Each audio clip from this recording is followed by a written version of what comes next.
everybody, and welcome to another edition of AEW Spark. I'm just a simple man, and my name is Noah Foster, here to bring you my rundown, preview, review, and so much more on all things all AEW.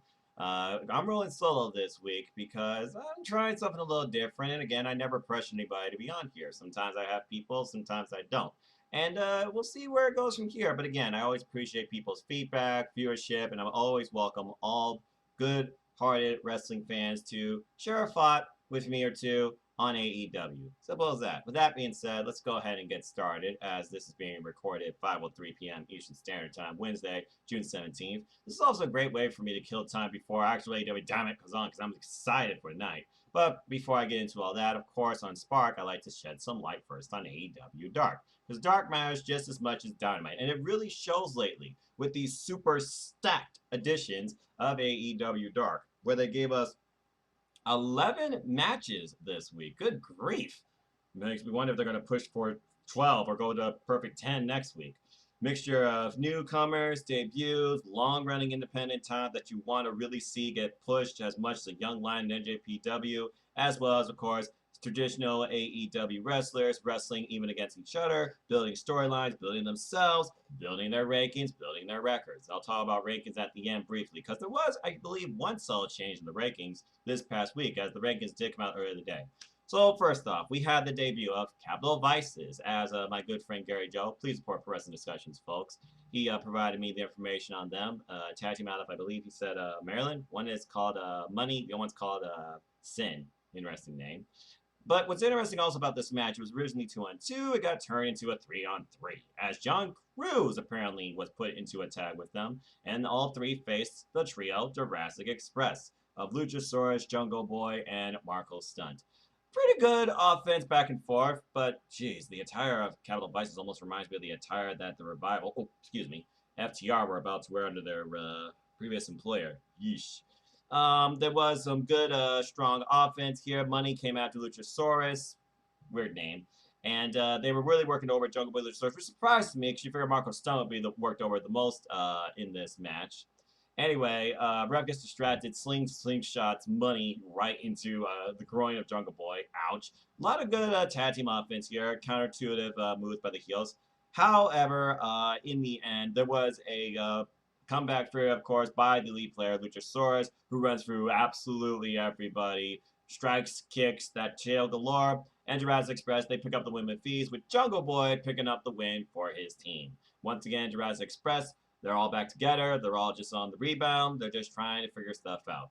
Very decent opening match, and interesting that was turned into a six-man, though I have no idea why. But apparently, John Cruz, I believe he suffered an injury. Well, someone did tonight, but I might be wrong. And I hope to see more of Capital Vices. I feel like it's still too soon to really judge them, but I say it like this. Support Independent Wrestling, learn some new talent, connect with new people. Simple as that. Hopefully they get better ring attire. You would think a name like Capital Vices, you'd be like some big shot Godfather Mafia type duo look, you know? But no, wasn't that at all. Get some different attire. That's all I have to say about that. Or maybe that's the way they garner attention, just by the look. Certainly garner my attention. That's why I'm talking about it. Anyway, next match. The continued story. I feel sorry for Leva Bates. Brandon Cutler, Peter Avalon, they took on the dynamic duo of SCU and Christopher Daniels and Kazarian. Now, clearly everybody knew what was going to happen here, but you really wonder, when is the moment that these two as a duo can finally get a win together and then argue I'm the better player? It's kind of like Team Hell No. I'm the tag team champions. I'm the tag team champions. Will we ever reach that point? Will they ever hug? Then again, I don't know if Leva Bates is a doctor. I just know she's a great book reader, / librarian. I don't know if Leva Bates is as certified in anger management as Dr. Shelby. Quack. With that being said, very good back and forth match. And once again, Avalon and Color, they really are trying to put together this idea that they can be a tag team, even though, you know, they still hate the idea of Avalon of that dice roll at the very beginning. A lot of good near falls here, a lot of quick tags. Peter Avalon and Brandon Cutler, they were really pulling off some great stuff here, and it seems like Leva Bates was really trying to bring something together here. Double suplex that led into each other's faces, though, because again, these duos, they cannot seem to get on the same page. Miscommunication aside, and as we go towards the very end, Avalon tries to sneak in and steals a win with a schoolboy, but doesn't work as Kazarian and Daniels hit Celebrity Rehab for the win. Once again, SCU, they're working on all cylinders, it seems, as trio, as duo, as singles. And here I thought they were on shaky ground after Double or Nothing. At least Scorpio Sky and Kazarian. I guess I was wrong. Then again, Scorpio Sky and Kazarian, they weren't even tagged this week. They were tagged last week, but I digress. And once again, Brandon Cutler, Peter Avalon, they remain winless. When will it happen? Will it ever happen? Leva Bates, are you taking ibuprofen? I'm just asking. Also, it seems that Daniels wants tag team gold as he issues a challenge for the AEW tag team titles, which, why not? Everybody's going at them these days. Despite the fact there's a no one contendership match no matter what at Fyter Fest, that could change in a matter of hours. We'll talk more about that later. With that being said, we go into women's action now. As Danny Jordan, you might know her as the Mean Girl with her burn book, she took on Big Swole. As Big Swole looked at the burn book, and really kind of thought that this was like, and she just tosses it out of the ring. And then she basically goes to town on Danny Jordan, hits some good leg lariats, but Jordan, she comes back with reverse elbow. Following that, there was some good counter offense. Jordan applied a sleeper, thus slowing down the momentum of Big Swole, but Swole being the bigger, more powerful of the two, as you can clearly see. It basically, she gets out of it, and a huge headbutt. And here I thought that was just a British thing. What is with headbutts in wrestling? That's such a dangerous move. But Jordan, great son, it made her look loopy. We'll probably do the same for me. Some high-risk offense off the apron, and then a cutter, and then basically Jordan, though, she hits a modified GTS, or tries to. Oh, excuse me, no, that was Big Swole. Danny Jordan didn't do a modified GTS. I think she only did actually the sleeper and then the reverse elbow, and then she had a takedown. Again, Danny Jordan, I think this is what, her second match now in AEW Dark? I want to see more of her personally. But also I wonder what it means for Circle Square. She's going to go back to the NWA. Anyway, you know how this match ended probably. Dirty Dancing. And she gets the win. It was a rather quick match. But again, Danny Jordan, I believe it's like her second going out now under the AEW banner. And again, every match, you just take as another experience. They're constantly trained under the Nightmare Factory, and they are getting the offense in. I imagine if Dustin and QT are training collaboratively with everybody here. But anyway, Big Swole gets the win, but then she also looks into the camera, and you know who she wants. She wants Britt Baker, and clearly this was a statement to Britt Baker. And again, I think that match is coming to AEW All Out. What I don't think is going to be All Out is David Alley, because David Alley faced Lance Archer, and I'm just going to say it. He died. Simple as that. As again, Archer, he comes out with some big dude and literally kills him. I think Jake Roberts is losing control of his client, his monster, his murder hawk, whatever you want to call him. But literally, this was just an all-out freaking clinic of destruction and brutality that even Taz basically says Archer's just dragging this out. Literally, Archer could have won this on multiple times easily. He does try to do a choke and I'll give Ollie credit. He does get on his feet and then fires some right hands, but that was his only move and last mistake. As of course, Lance Archer, he finally pulls off the blackout, but it wasn't enough for him to win the match with that. He decides on the 2 count, the EBD claw, because everybody dies. And then he pins Ali. 1, 2, 3. So, good for Lance Archer. He says, no matter what, one loss is not going to define me. Everybody's going to die. And to add further insult to injury and validation of that statement, he once again assaults Ali afterwards by choke slamming him. Go figure. So again, Lance Archer, I have no idea what direction it's going. I think he's just becoming more unstable. And Jake Roberts, I don't know if he's losing control of this guy. It might seem like it. Because it was not the only time we saw Lance Archer, as he wanted to once again kill everybody. But it looks like, for now, Jake Roberts was able to tame his Murderhawk monster. As in the next match, tag team match, Musha and Sandine, they took on what is becoming the new dynamic duo in Joey Janela and Sonny Kiss, who share a hug prior to the ring. Oh, isn't that nice? Good counter offense here. Jake Roberts, though, at one point, he had to come out here and stop Lance Archer, who was likely to kill all 4 of them. Just going to call it like it is. And the match did continue. Musa, he got some good offense in here. Musa and Dean took advantage at times, really getting the better of Sonny Kiss, who played more so the guy that needs the hot tag. And eventually, he did get the hot tag into Joey Janela, who did get some counter offense in. He dropped both Musa and Dean, jumps on both of them with a senton because Joey Janela is absolutely reckless. And what's interesting is there was a Moodalock dropkick combo and a heart attack. Impressive offense by Kiss Janela. So you know clearly who they've looked at before becoming a tag team, or who they might be familiar with from others. Anyway, as the match continued, though, Joey Janela, Sonny Kiss, they did get the win, of course, with a flip kick, Frankensteiner, and split leg drop, and that was it. Pretty simple match as we continue to build this tag division even more, try to give everybody in AEW something to do, and it looks like Joey Janela and Sonny Kiss, who really have not had a lot to do on Dynamite. Well, Joey Janela has had some stuff to do on Dynamite, but been lost in the shuffle, it seems. This might be a good way to bring him back into television. As far as Musa and Sean Dean, he's one of those like Lee Johnson that feels like is really due for a win. He's had a lot of experience here on these darks lately, and I really am hoping that he does get a win eventually here. He's one of the few I really want to see win. I haven't seen enough from Musa yet, though, to really be like, okay, this guy, he can probably be taken seriously. But I feel like he does have potential. Moving on from there, we go into women's action as we find Red Velvet and Kenzie Page come out to face the unlikely duel of Brandy Rose and Allie. First, let me just say this. I'm happy to see Allie back in the ring because I know she can wrestle. And I feel like she was channeling other parts of her character in this match almost. Like, oh, I don't know, a former mean girl you might know from Smash Wrestling that cut someone's hair named Cherry Bomb. But hey, she got some decent offense in the very beginning. She got a headlock into a swinging net breaker on Red Velvet as Brandy looks on. And then Brandy, she tags in reluctantly. And basically, she whips Allie into Velvet. There's a snapmare, super kick. Brandy wanted to get the win herself, near fall.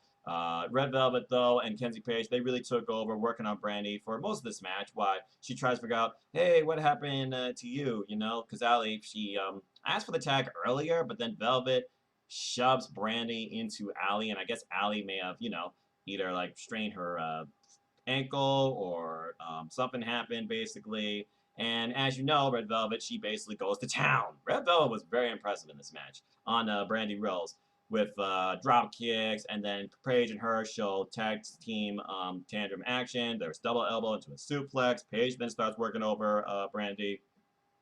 But Brandy finally gets some counter offense in with a jawbreaker, but Allie's still down as QT goes to console her, and Dustin's like, what are you doing? She's like, fudge it. Brandy tries to finish it herself, and basically she takes out Velvet on the apron with a spear to Paige afterwards too, but Allie pops up and gets the win for the team. And people thought that there were some questionable tactics behind this, and the duo didn't have a chance. Let's think about this, folks. The last time that Allie and Brandy Rose were in the ring, one-on-one, it was Fight for the Fallen. I'm sorry I'm bringing up past history of that. But also there was the Casino Battle Royale, the women's one, at All Out. And of course, Brandy and Allie were in that too, and Allie eliminated Brandy. Since then, these two have not been in the ring at the same time. Is this a sign of things to come? Is Brandy Rose actually trying to get back in wrestling? Is Allie versus Brandy on the horizon? Is Cherry Bomb coming into play here instead of Allie? And QT, of course, supports his woman as Allie gets the win. And how long can QT and Allie go for? There's something deep going on here, and I believe it all comes down to Allie, in the end, breaking someone's heart. Maybe not. I don't know. Allie's a very nice person. Cherry Bomb, though, very underhanded and manipulative. But I'm very curious where this would go from here. And as I said, the big swell, my friend Cindy, Allie keeps you guessing. So watch your back and beware of the bunny. With that being said, though, Brandy seemed very annoyed and confused. Marshall is, of course, oblivious to all this because of his attraction to Allie. And again, he likes Allie, and Allie seems to like him as the way it's being foretold here. So we'll see what happens from here, as again, we're going to go into Dynamite, but Allie will not be at ringside for the match we'll be talking about shortly. Following this, we go into the captain, Lee Johnson. He takes on Shawn Spears, who is now wearing that black glove that Tully Blanchard gave him, and Tully was in his corner, as the self-appointed chairman basically takes on the guy that has probably had the most action from the independent talent here since quarantine times in AEW, with 10 straight losses. No pun intended. Gummit. And unfortunately, it went to 11.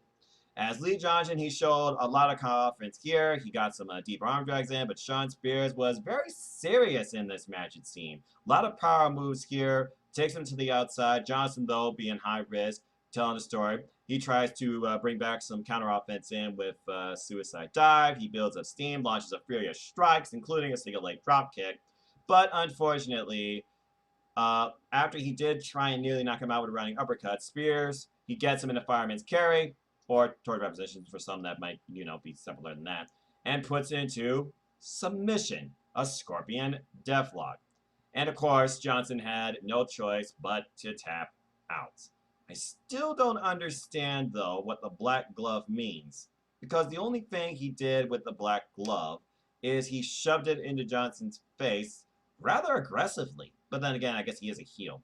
I'm still waiting to see where this goes from here, but I feel like that pep talk and this little missing piece is definitely changing Shawn Spears, at least for the better. Huge bounce back, too, since his loss from, Double or Nothing. Yeesh. Lee Johnson, though, I don't know, man. So much potential. 0-11. How many more losses can one talent get? And I get it. Independent talent, not signed to AEW. Every loss is a lesson. Such is the way in wrestling. But I feel like there is a certain extent you go where you really be like, maybe this guy can really break out. Or do you stop really booking him from here in like singles matches per se? Because that's really always been in actually too. Just singles matches, okay? I guess he had a couple of tags, but still, his majority, he's been a single star. And I feel like he has huge potential, but I don't want him to go join the Dark Order like Alan Angels. I'm still confused by that. But I digress. Next match from there, we go into tag action with Brady Pierce and John Skyler facing the Dark Order. As Evil Uno and Stu Grayson, they came back, and they proved why they were the number one in the tag team division for quite a while. As basically, it was pretty one-sided here. Pierce did get a little bit of offense in. He was definitely the faster of the two on his team. Of course, when he ran into Stu Grayson, that immediately got halted. And then Evil Uno, he gets brought for a moment by a kick, but again, Grayson gets a blind tag in, and Grayson, I feel like, is the better of the two. He takes full advantage here, gets off a spine buster. Uno, though, goes to the top with a swanton. Pretty impressive for a big dude. Pierce breaks up a pinball fall on John Skyler. And John Skyler, by the way, was the one that got injured apparently on Dark. I hope he's okay. And anyway, Dark Order wins with fatality. And that was it. Really welcome back to Evil Uno and Stu Grayson. Good to see more talent coming back to AEW. I don't really have a lot to say on Skyler or Bradley Pierce because mostly in this match they were fed to the wolf. Really, I mean, Skyler got a little bit of offense in, and Pierce showed off speed. So there was a little bit from their adversaries. But again, Dark Order, they ruled. And at the end, Dark Order was also looking on. Broy Lee comes out and stands and applauds in his team's, performance and dominant victory. And then, of course, he has the minions and everybody come down and attack everybody at the ringside. So we'll see where Dark Order goes from here now because they were number one. They aren't anymore. So we'll wait and see. Everything might change tonight come Dynamite. Following this, we go into singles action as Griff Garrison, he takes on Jimmy Havoc. And basically, Griff Garrison, not bad. He held up pretty much with one of the deathmatch wrestlers. Initial tie-up at Havoc, of course, he takes a position and stomps hard on Garrison's elbow, again, making him suffer. Not like Shayna Baszler, per se. A lot of headlocks here and wrist holds. Garrison, though, he tries to go in hard at Havoc, but he gets, shut down in his tracks. Garrison, though, he does get some moment of reprieve when Havoc goes into the ring post. And basically, Havoc, though, he just bounces back. Because, again, I think he channels pain. Gets control, sends Garrison to the turnbuckles with a deep arm drag. Suplex again in the turnbuckle, followed by a PK to Garrison's back. Similar to like a spinal tap. Deathfly Driver, slaying uppercut, and Acid Rainmaker misses the first time. And to Garrison's credit, he did show what he can do from an agility standpoint with two leaping lariats and a discus forearm, with a very close near fall. I thought this was a very good moment for him as far as don't count me out. So I hope that he shows more of that going forward. But of course, Havoc responds with Acid Rainmaker and elevated DDT for the win. So again, Jimmy Havoc getting some momentum for the Superbad Squad ahead of their match on AEW Dynamite tonight. And Garrison, I believe this was his debut actually. I'm looking forward to what else he might bring.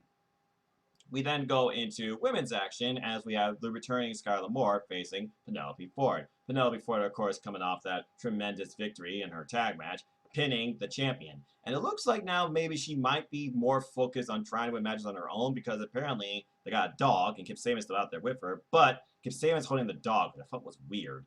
But again, to Kip Sabian's credit and Ford's credit, Kip did not get involved in this match. It was pretty short, though. More, though, she showed some good offense, catching Ford with a few kicks, because both these ladies, they are former gymnastics background. But Ford, of course, she gains control, chokes more over the ropes, and then kisses Sabin, which I still think is ridiculous. More, though, she basically goes counter for counter, gets a 2 count off the corner attack into a sunset pin, but then Ford immediately gets control, wicked elbow strikes galore, and more. Looks like Ford's not the only one that can pull off a suplex to a pinning combination, as Moore pulls off a suplex pinning combination for a nice near fall. Powerbomb attempt, though, by Moore, trying to show not only her counterintuitiveness and agility, but also her strength. It fails her as Ford is able to slip out and gets her with the cutter and the fisherman suplex for the win. Because again, as Chaz puts it, when Ford puts that suplex, she is literally standing on her toes, getting as much body weight as possible on the fall while maintaining a strong bridge. So, good win from Penelope Ford as she continues her winning ways. We'll see what happens. Following this, we go into our main event as Robert Anthony, who I believe now is leaving his third match. He takes on Scorpio Sky, who really has been trying to show that he can be a great singles competitor. And these two had, once again, a really good match. Really good, strong showing main event as far for Robert Anthony. Robert Anthony and Scorpio Sky, they went tit for tat in moves, strengths, arm bars galore. At one point, Anthony uses Sky's own momentum against him and slams him to the mat with a power bomb. There's repeated elbow onslaught from Anthony to the back of Sky's head. And then we get big chops. You get from pretty mean chop. I'm impressed, Robert Anthony. And again, when you're dealing with John Moxley for 10 years, you learn how to hold up a pretty good fight. Anyway, he finally captures Scorpio Sky in a Cobra Clutch, but Sky, of course, you know that moment where people try to build him up because it was a light crowd here too, you know, of some AEW wrestlers. And Sky, he gets back into the game here, avoiding a wicked lariat from Robert Anthony, I think it was, and getting him with a drop kick. Sky calls for the TKO. I don't understand why wrestlers sometimes call their moves. I think that's like their downfall when they call it out loud. But Anthony also, being aware, he had it scouted, pulls off a deathfly driver. Very good offense. Cradle, though, by Sky, gives him a 2 count. And Sky, however, gets the win with a TKO at the very end. Very good main event, and again, I welcome you all to watch AEW Dark to really learn more of what AEW brings you from a wrestling standpoint, but also who might be the future wrestlers or stars of AEW, or a combination from AEW Dark. Tremendous performance by all the independent talent, support independent wrestling folks, because that's the heart of it. And I look forward to Dark next week, where I already know one match, because according to Tony Khan's Twitter and Robert Anthony, based on events that we're going to talk about from next week's Dynamite, Robert Anthony will be facing the Machine, Brian Cage. Good luck, brother. With that being said, that was AEW Dark for this week, and that was on June 16th. I would like to thank Wrestling Inc. for some of those notes that I also took in giving you all my review. Let's go ahead and talk about and preview this week's Dynamite, shall we? So this week is definitely a story of the tag team division and /title picture, as not only can the number one contenders change tonight, but the champions could too, as well as we figure out who has the most momentum to gain in the tag team division. It's mostly a tag team showcase tonight, but we also have a nice solo debut and a brief one-on-one feud. So let me go ahead and give you some brief highlights here. So, our first match that I'm going to talk about is Chris Jericho and Sammy Guevara, the Sex Gods, versus the Best Friends. Now, this was brought on due to the events that happened last week in a 6-man tag that involved all 3 of the Best Friends, including Orange Cassidy, and they were facing members of Inner Circle and Santana and Ortiz and Jake Hager, while Chris Jericho was providing commentary. Chris Jericho was providing commentary pretty much the whole show last week until he basically lost his temper or just executed a long-term plan. You be the judge. When I look back at this ridiculous, fast, furious tag team match, Orange gets wiped out before the very bell rings, and it comes down to Trent being basically isolated at the mercy of the Inner Circle. Trent, though, does get some momentum, though. He pulls up a ridiculous swinging DDT that makes Ortiz look out to the next galaxy. I don't think Chris Statler is there, though. That's who he's looking for. Eventually, Orange gets up in the apron. He gets a hot tag, and as the match continued, Orange is basically outsmarting Inner Circle to a degree, but Inner Circle gets the better of him as Proud and Powerful pull off that was a ridiculous step-up cannonball that they do. But with some help from an outside friend in Chuck Taylor, and yes, folks, he does have a last name, Orange Cassidy gets the win for his team with a roll-up on, I believe, Ortiz. And this just threw Jericho into a frenzy as he brought Floyd the baseball bat to the ring, left commentary, and the Inner Circle beats the hell out of the best friends, who, might I add, at the time right now, are the #1 contenders to the AEW World Tag Team Championships at Fyter Fest. But that might change this week because based on the events that happened last week, that involved, well, the orange getting juiced, in Jericho's words, not only with a baseball bat shot to the head, but being hit with 20 pounds of blood oranges in a bag several times, and then being just laid out, busted open, bloody orange, no pun intended. Orange Cassidy, he might not be on Dynamite for the coming future, it seems, and that probably was Jericho's plan. And basically, because of the events of this match, this week we are getting the best friends clearly going off emotion here. They have decided to put up the #1 contendership against Chris Jericho and Sammy Guevara, where if Chris Jericho and Sammy wins, they get a tag team title match no matter what at Fyter Fest. Now, if I have to be blunt with you, I still feel like Orange Cassidy is going to somehow make his mark on this match. And that's why I'm just going to simply say the best friends, after everything they've done during the quarantine times, they're going to maintain their #1 spot status. Now, the question is, how do I see the finish playing out? Keep it simple. I sense Orange Cassidy is going to come out. He's going to annoy the hell out of Chris Jericho, wonder how the hell he's even walking or standing, and Chris Jericho is going to get pinned via roll-up by Chucky. 1, 2, 3. And that's just my prediction. You agree or disagree? Let me know. But that's not the only match that's happening tonight regarding tag teams, as again, this is really a tag team showcase. Incredible action ahead. As the tag team titles, they will be on the line. As I subtly put on Dark, but also last week confirmed. Ali will not be at ringside. Bad move. But it is the Natural Nightmares, QT Marshall and Dustin Rhodes, with Brandy, apparently, versus, well, the tag team champions, Kenny Omega and Heyman and Page. And I find this interesting considering the events that happened last week when you had FTR face Butcher and the Blade in their debut. Tremendous debut, I might add, where you had everybody, including Arn Anderson and Tully Blanchard, watching on and taking notes. A lot of homages to classic tag teams, including their finishing moves and signature moves. The Goodnight Express and the move that got on the win, the Mindbreaker, which was basically the assisted pile driver. And basically, they pinned the Blade for the win. The Young Bucks then formally introduced themselves. All hell broke loose. We have Butcher, Blade, Young Bucks, FTR, just watching actually, the Superbad Squad, and the Elite come down in the Tag Team Champions. And it's just all bedlam as the tag teams picture is basically all in the ring. All these teams, they want to be the best, and they're not going to take, being pushed to the side or a loss in case of BB. So with that being said, we got this match brought on because of that. The Young Bucks will take on the Superbad Squad. Last time Superbad Squad were in action, they took on the Tag Team Champions in a losing effort. But again, momentum seems to be on the side of Penelope Ford, and Jimmy Havoc won his match on Dark. But do I see the Young Bucks losing to the Superbad Squad? Which might add, as far as 2-on-2 action, this is their first 2-on-2 match since coming back. I'm going to say no because there's a bigger picture going on here, and I think y'all know what I'm talking about because I bet you one particular tag team we'll be watching on, and that is FTR. I sense FTR versus Young Bucks in the very near future, and that's why I simply said that Nick Jackson's going to get the win for his team, pinning Kip Sabian. Sorry, Kip. With that being said, going back to what I was talking about previously when all this bedlam occurred, we basically got the announcement backstage that the Natural Nightmares have a tag team opportunity against the champions.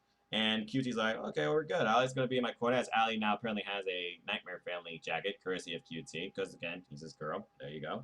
But Brandy doesn't trust her, and based on the events of Dark and basically what she said on Twitter, Ali would not be at ringside. And I feel like that's ultimately going to lead somehow to the Natural Nightmares' downfall, because Kenny Omega, Heyman and Page, way too much momentum right now. And right now I feel like the match I want to see at Fyter Fest is literally Best Friends versus Kenny Omega, Heyman and Page. This is going to be a very aggressive match. QT's toughest bout to date. But Dustin is going to be very driven too. And again, Dustin, I expect you to fight like you've never fought before. With that being said, I feel like I's still going to show up and Brandy's going to get annoyed. And there's going to be a little bit of I guess you could say, not a cat fight, but a war of words outside the ring. I don't want to see physicality, but I feel like it's going to distract QT. And Dustin's going to be like, what are you doing? What's going on here? We got a match. And I feel like Dustin's going to get caught with the last call, buckshot V-trigger combination. And I feel like Heyman and Page is going to pin Dustin. As we continue the storyline with QT and Allie, Brandy annoyed, is the Natural Nightmares coming to an end? Only time will tell. But that's my thoughts on that match. Following that, we go on to just a match that was made out of the blue, as we have MJF this week versus Billy Gunn. This was all brought on during a sub moment on Dynamite where MJF basically took the microphone from an interview with Billy Gunn from Tony, talking about, yeah, we don't want to hear from you. You're looking at the highest rising star who's undefeated here, Maxwell Jacob Friedman. And again, he talks about, why have I not been a champion yet? Why have I not been in a championship match? And this basically leads to some subtle insults where at one point MJF insulted Billy Gunn's son, Austin Gunn, on the fact he got a job here just because of his father, which of course prompted MJF to bring Wardlow in play when Billy looked like he was about to try and do something. So we got this match made. Again, MJF's going to prove why he's better than you, and you know it. I have no doubt in my mind that MJF is going to win this match. It should be interesting, though. What also might be interesting here, though, is the fact that after she only had one match and she wasn't signed, Anna Jay, who is All Elite, she is officially making her, I guess you could say, long-awaited Dynamite return, or officially signed AEW Dynamite debut, as Anna Jay will be in action tonight as we once again try and figure out more of the women's division. Speaking of women's division, like I said last week, there was Hikaru Shida and Chris Statlander versus Penelope Ford with Kip Sabian and Nyla Rose. And again, Penelope Ford, with the help of a belt and a Kip Sabian distraction, she picked up the win, pinning the champion. You gotta imagine it will be Penelope Ford versus Hikaru Shida at Firefest. But going back to Anna Jay, I don't think she's going to face the champion tonight. I feel like she might face someone like Christy James, who got a good run so far in AEW with her first independent win against Kylan King on Dark last week. And I'm curious to see what she brings to the ring and what her presentation is going to be. Because again, folks, she is officially signed. Apparently, Tony Khan says she's been training for a while, so he's very excited to see what she brings tonight to the ring. Regardless, I'm going to say that Anna Jay wins her match tonight. But who do you all think is going to be her opponent, and what do you expect? And I wonder if a certain role model might be watching on, but I digress. By the way, speaking of women, unfortunately, Chris Statlander, boop, she's going to be out for a while because she apparently has a torn ACL, or I'm sorry, not medical, I might be botching that. But yeah, that kind of makes me sad. But I know that she'll get well soon. I mean, come on, aliens aren't human, right? She'll get better. Anyway, moving on from there, though, I want to talk about a few things that did happen on Dynamite last week. Darby still can't wrestle, but he's still enjoying what he loves to do, wrecking his body and skateboarding, as apparently he has been skating with the best in Tony Hawk. You wonder, though, that means Tony Hawk might do a cameo on AEW Dynamite. And how long is Darby Allin really going to be out for before he returns to the ring action? And clearly, you know who he wants to go after first. Man, it just seems like he just goes from one person to the other, to the other, to the other. It seems like now I have to imagine he wants to go after Brian Cage. So with that being said, talking about Brian Cage, last week we also found an angle where Jon Moxley basically got annoyed with the fact that Tasman blah, blah, blah, talking about Brian Cage is going to beat me every week. And he basically says he doesn't have time for people that just talk all the time with words. But anybody who says they can beat me or beat me at this sport, keyword sport, it makes him mad, makes him more aggressive, and less apologetic. And Q-Taz, who basically hears Jon Moxley talking about all this stuff, and basically they execute a sneak attack as basically Taz says, your ass is going to get punked down and tapped out at Fighter Fest by the Machine Brian Cage. And Brian Cage assaults him in the parking lot. Basically throws him into a barricade, throws him into a car, and ends the assault after Jon Moxley tried to take his head off with a pipe, but the pipe went through the window. Spine bustering Jon Moxley onto the back through a window of a car, neck and back spine first. Ouch, and the glass shatters. And that's thick glass too. Hence why we got the match with Robert Anthony and Brian Cage. So again, we're just building to the fact Brian Cage, he is a guy that you don't A, take lightly, B, don't turn your back to, and C, is a serious threat to Jon Moxley's title. And we'll see how this all plays out coming Firefest. But I am curious to see how Jon Moxley reacts to what happened to him last week tonight, whether at Dynamite or in promo form, or if Taz brags about it. But we'll have to wait and see on that. Only time will tell. As we move on from there, I want to talk about another match that happened last week when I talk about the fact that Colt Cabana, he's a great wrestler, but Sammy Guevara, he might very well be the future. Sammy and Colt, both men were in need of a win last week. Sammy got the win in the end when Colt Cabana, who really I faced his favorite, put off all his moves, including Flying Apple, his own version of the Bionic Elbow, and a beautiful, I might add, moonsault press. But then he goes for Chicago Skyline, and I think hesitantly, doubts himself as he slips up, and Sammy capitalizes with his GTH and gets the win. But what's interesting after the match is two things. One, Colt Cabana, he is literally picked up by hand by Mr. Broly and the Dark Order. They come out, but he follows them back for the same tunnel.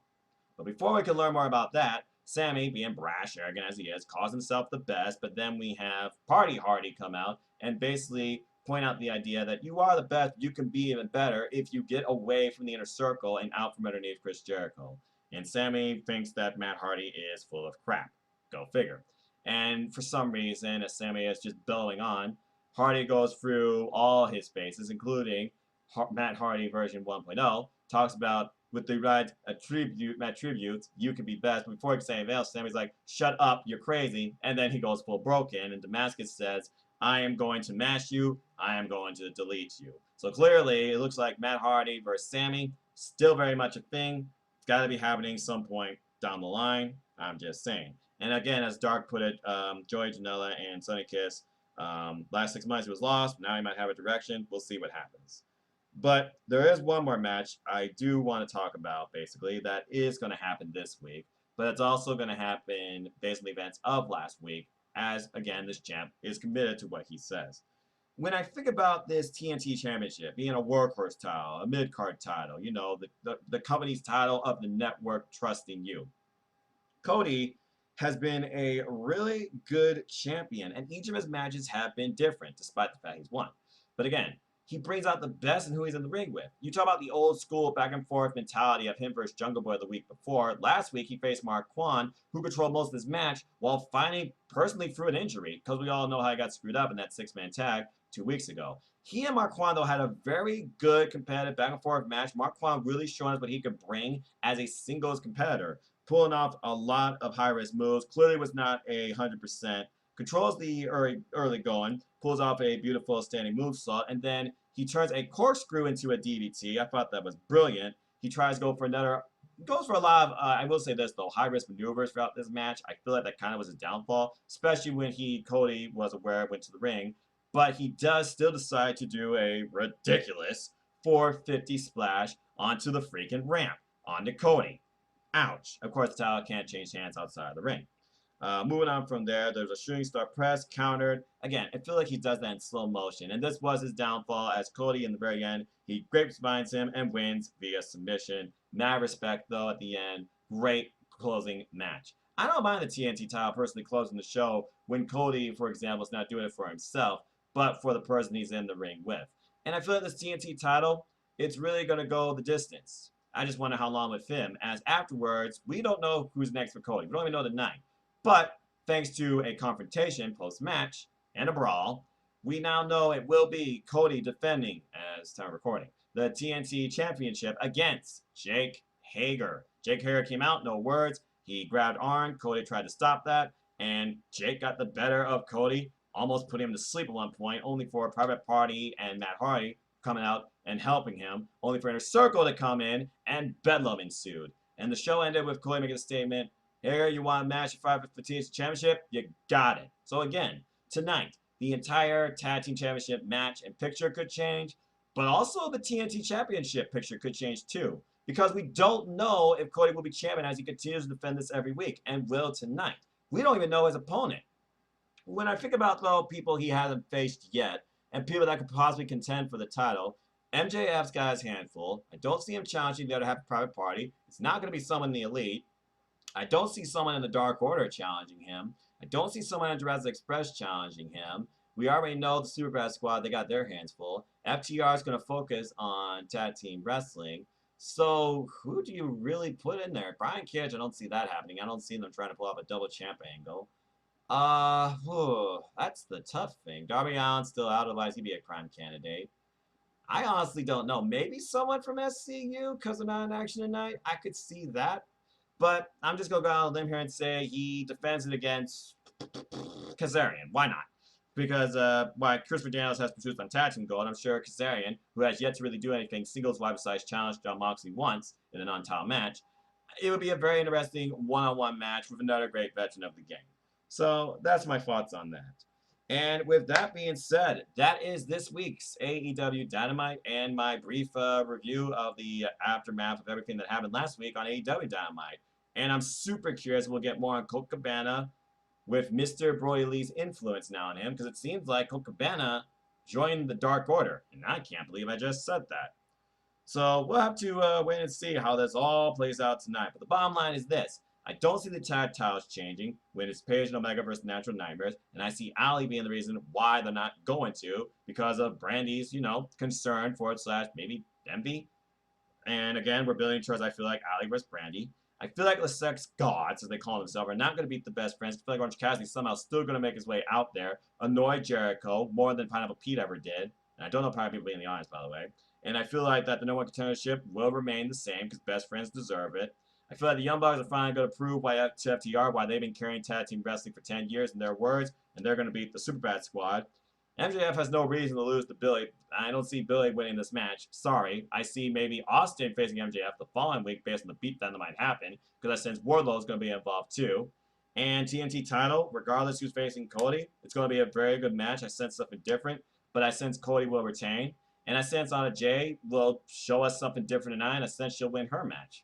And how can I forget about the good Dr. Britt Baker, who again showed us her training regimen and why she is the example of a role model, talking about she had to prepare for a biology exam out of nowhere, still aced it. Who knows what sort of rule, angle, example she's going to give us this week, or what Big Swole might have to say about her in regards to, what you're showing off, your week, blah, blah, blah. Because again, I feel like another story in the women's division, Britt Baker, Big Swole. And I sense it will happen at All Out.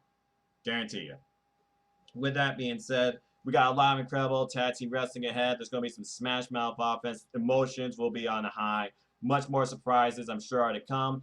And I also would worry about Lance Archer and hopefully learn more about Shawn Spears and that glove. But that's all I have to say about AEW Dynamite and AEW Dark.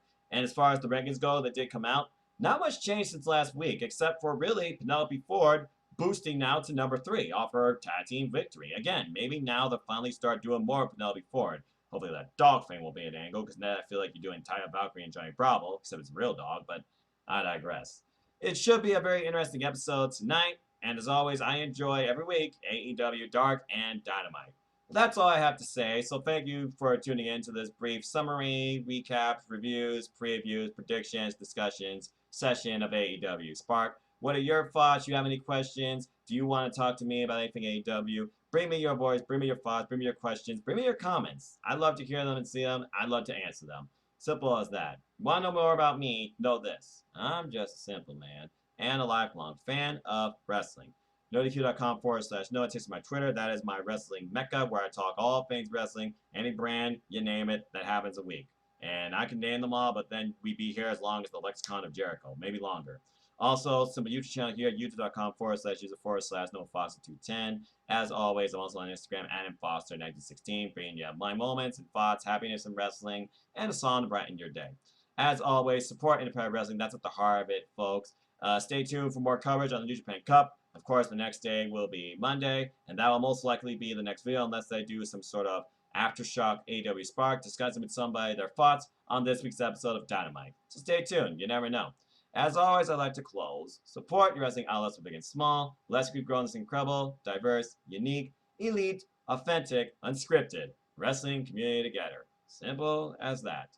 With that being said, thank you so much for tuning in to this, I guess you could say, special episode of AEW Spark. Please like, share, subscribe, comment, tell a friend, hit the bell to know when the next video goes live, hit the subscribe button, help me grow the channel, help me reach out to more of the rest of the community. Be yourself, be you, be true, have fun with wrestling. Simple as that. Thank you to all 148 that's been with me on this creator's journey. It's not stopping anytime soon. I hope personally you've enjoyed it as much as I've been bringing it, and enjoying it too. Because again, it's not about me, it's about wrestling. But until then, it is currently 5:47 p.m. on Wednesday, June the 17th, as we prepare for Wednesday Night Wrestling and AEW Dynamite. For all things NXT, I officially want to direct you into Aftermatch Wrestling, where my good friends Stefan and Jerry, they review and discuss NXT and NXT UK every single week. That is your format for NXT. I'm the guy just bringing you his simple takes, thoughts on AEW. For further wrestling discussions, please support Pro Wrestling Discussions on Facebook and We Want Wrestling Talk. Links will be down in the description below. And again, just support your wrestlers, support wrestling, support your favorite wrestlers. Go to Pro Wrestling Tees, support them, you know, spread their name, get them out there, okay? They need it. And we're the reason why they do what they do. And that definitely shows here in AEW, where we own Pro Wrestling. So until next time, take care, enjoy life. Tomorrow's never guaranteed. And enjoy wrestling. There's something out there for everybody. Find what connects to you. And until the next video, just take it easy, be elite, and enjoy Dynamite if you can. And have a wonderful day.